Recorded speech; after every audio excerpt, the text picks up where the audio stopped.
So my name is Ella and I'm the owner of the Pink Room, and I am also a wellbeing practitioner, which is a new job role title, I guess, because I do a lot of things. So I've just grouped it into one. So I'm a yoga teacher, a body positivity yoga teacher, and a coach on body positivity, and massage therapist, energy healer, mindfulness coach, an educator, I would quite like to say as well. So the Pink Room, we would quite like to say it's a safe space for all women, but obviously something that's safe for me might not be safe for you. We want it to be a place where women can come and feel comfortable talking and having conversations about the shit show that is to be a woman, or what feels like a bit of a shit show a lot of the time. We want it to be a place where all women feel like they can come and find hope, that there is a better health out there for them, whether it's spiritual, mental or physical. I wanted to start the Pink Room because it felt like there was a real need for a place where all women can come and talk about their experiences being a woman. Often feels in wellness like it's quite an exclusive club, and all women can benefit from alternative health, complementary health. And we also thought it was really important to have a space that's integrative, and we really support the NHS and Western medicine and truly believe that what we do complements people's health. There just felt like a real need for it, particularly after Me Too. There's a lot of anger, and we think there's a lot of conversations that need to be had. So we're here to have those conversations. Before the Pink Room, I was a practitioner in Leeds, and before that, I was a practitioner in London. And then before that, I worked in marketing. I had a breakdown in, I think, 2015 and retrained to be a practitioner. And then been taking teeny tiny steps towards, I guess, the Pink Room and wherever we go from here. Something that I should say, actually, during the pandemic, obviously as a massage therapist, I couldn't work. So I started coaching businesses and schools towards having better self-care, mental health, etc. And I've worked with a lot of 15, 16-year-old girls, and that really opened my eyes to the need for a space like this in particular. We offer the community of Leeds fantastic practitioners, no judgment. We offer acupuncture, talking therapies, energy healing, Reiki, massage therapy, physical therapy, confidence, coaching, body positivity. The shop is open at the weekends, and everything we stock is made by independent female businesses, and a lot of people in Leeds, a lot of people out of Leeds Arts as well, which is really lovely. And a lot of people know each other, which is, it's a nice little place, nice little community vibe.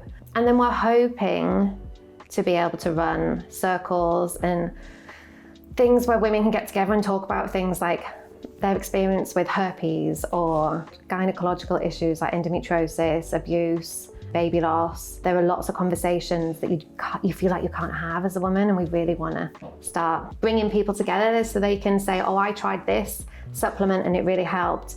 I spoke to this therapist, I had this style of therapy and it really helped my grief. So that people can start talking about things that we don't talk about. But I'm having to rein it back in because I'm one woman and I have to look after my mental health. So that's a step down the line.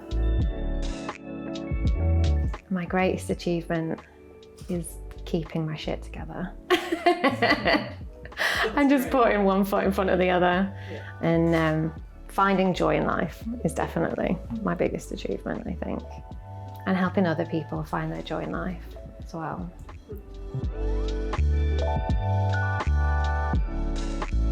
So the products that we have are, well, they're all made by independent female makers, but they all also, I've tried really hard to stick to the brief that I gave myself of it being loosely linked to wellness. So we stock menstrual products and everything that we sell. We've tried to work with companies that have really good morals and ethics, and you buy one of whatever it is, maybe it's like a pack of pads, and then they give one exactly the same to women in poverty. We have a little corner that is more about spiritual guidance and tarot, and all the tarot we sell is really inclusive and represents women in all forms. We sell books, and not like your typical self-help books. We sell books that really empower women. So a lot of the books are feminist focused, and a lot of the books are, for example, like this teaches you how to like harness the moon and your periods and your cycle. A really popular book that we sell is Period Power and Perimenopause Power. Those books are fantastic for any woman who wants to understand their cycle more, because obviously as women, our entire lives are dictated by a cycle, which we don't get taught. And it takes you into your 30s until you think, oh, why do I feel so low today? Before realizing that you're at this day in your cycle. We sell gorgeous prints and illustrations, and all of the prints that we sell try to empower in different ways, and whether it's through the colours or the illustrations, the message, everything you'll see in here is quite bright and vibrant and uplifting, and we really want to break away from this wellness, like everything's muted and beige and calm. We also sell, candles, eye pillows, remedies. We sell apple cider vinegar. We sell these gorgeous acupuncture ear seeds. We sell things that really are gonna make a difference to people's lives. And everything that we sell is ethical. Everything we sell is tried and tested and loved by us as practitioners throughout this journey for all of us. So what is awesome to me is getting up and having a good day, going for a coffee and feeling days when my mental health feels good and I feel fresh and bright and everything feels a bit easier, and just plodding around with my family and my friends and enjoying the sun and a good coffee.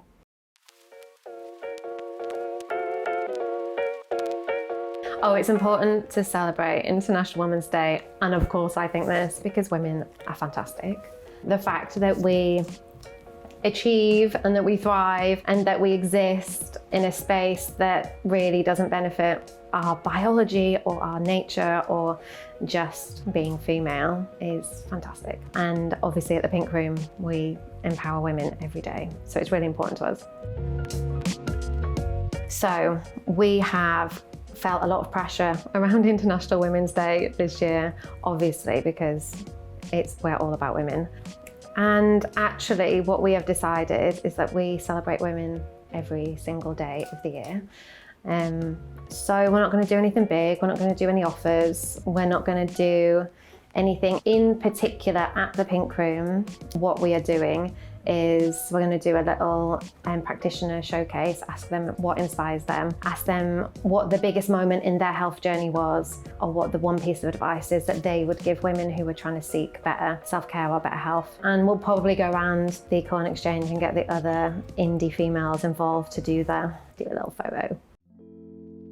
So barriers for being a woman, I mean literally every breath in this career, but in particular in this career, sexual harassment is a really big topic. Not only sexual harassment, but people, men in particular, treating you like you're a sexual object because you're a massage therapist. Just constant banter as well from people, and just like an unbelievable amount of calls from men late at night asking for a happy ending, essentially. Doesn't make you feel safe as a therapist. So this is also why this exists, so that we can group together as therapists, and it empowers. It's not just about empowering our clients, it's about empowering the people that work here too. The best piece of advice as a woman, oh God, from a health perspective, has probably been monitoring my cycle and period power and understanding that we work cyclically. And from a professional perspective, I think when I did my very first piece of training as a practitioner, they taught us to know our value and do not falter. They told us we were worth what we were charging, and that to respect our industry and ourselves and never charge less, essentially. Yeah, that was a really good piece of advice.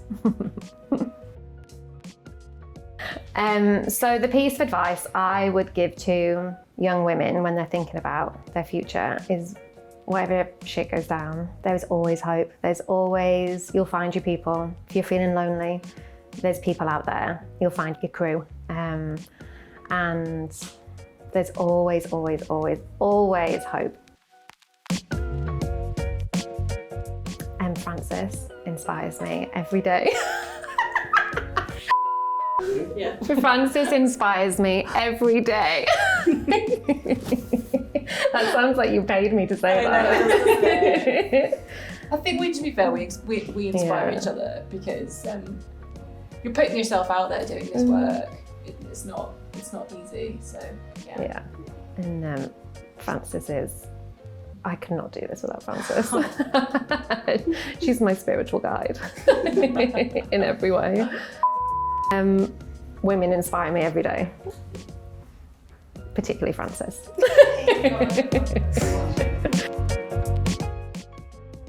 Who would I have dinner with is a real big one, because from a social anxiety perspective, I would probably struggle with a lot of people.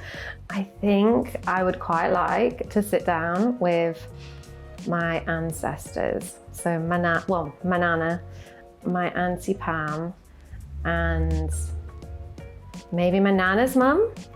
Because when they're gone, there's all of these, you want to know about their lives and their experiences as women. You don't really ask when they're here. But if you were to ask me this question as a practitioner, dinner with French and Saunders, I think there'd be a barrel of laughs. Yeah, it would be. I choked up then. It would be so great.